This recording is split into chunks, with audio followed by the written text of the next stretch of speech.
Reine appréciée, Camilla Parker Bowles a d'abord été l'une des femmes les plus détestées. Dans l'ombre de Lady Diana, amoureuse de Charles III, les Britanniques ont vu en elle la rivale de la princesse des cœurs, la maîtresse du futur roi, la briseuse de ménage surnommée le Rottweiler par les tabloïds. Si depuis elle a su se faire une place au sein de la famille royale, la souveraine qui vient de fêter son 76e anniversaire n'est pas moins marquée par ces années. Lors d'un entretien accordé au Times, relayé par le New York Post, son ancienne belle-fille Sarah Parker Bowles se souvient qu'à ses débuts avec Tom Parker Bowles, Camilla n'était pas du tout acceptée. Elle ne parlait pas.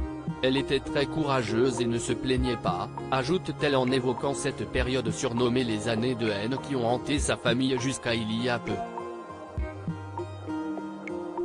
Tom craignait que cela se reproduise à la mort de la reine, mais si est-il le contraire qui s'est produit, explique-t-elle.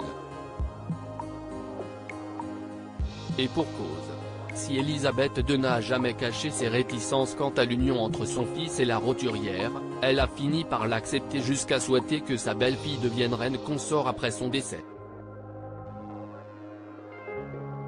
Supérieure à Camilla Parker Bowles, l'évolution de la reine consort Camilla Parker Bowles très nerveuse pour son couronnement invitée au couronnement de son ancienne belle-mère dont elle est restée proche, Sarah Parker Bowles raconte, Camilla était très nerveuse.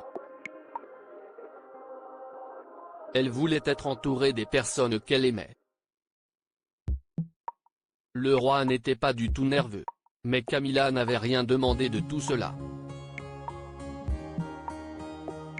Après des années marquées par les frasques, la nouvelle reine pourrait s'inspirer du prince Philippe, marié à Elisabeth II pendant plus de 70 ans, pour honorer son nouveau rôle.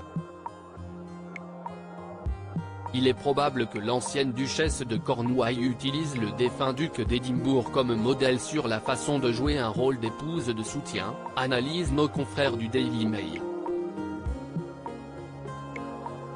Pour autant, la belle-mère des princes William et Harry n'est pas moins autonome et indépendante de son mari, soulignent des proches dans The Express.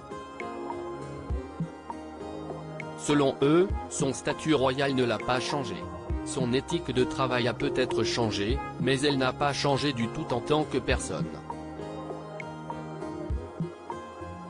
L'une des bonnes choses est que sa position ne lui est pas montée à la tête, reconnaît Amanda McManus, qui a travaillé comme assistante de Camilla Parker Bowles, à l'autrice Angela Levin. Crédit photo, agence.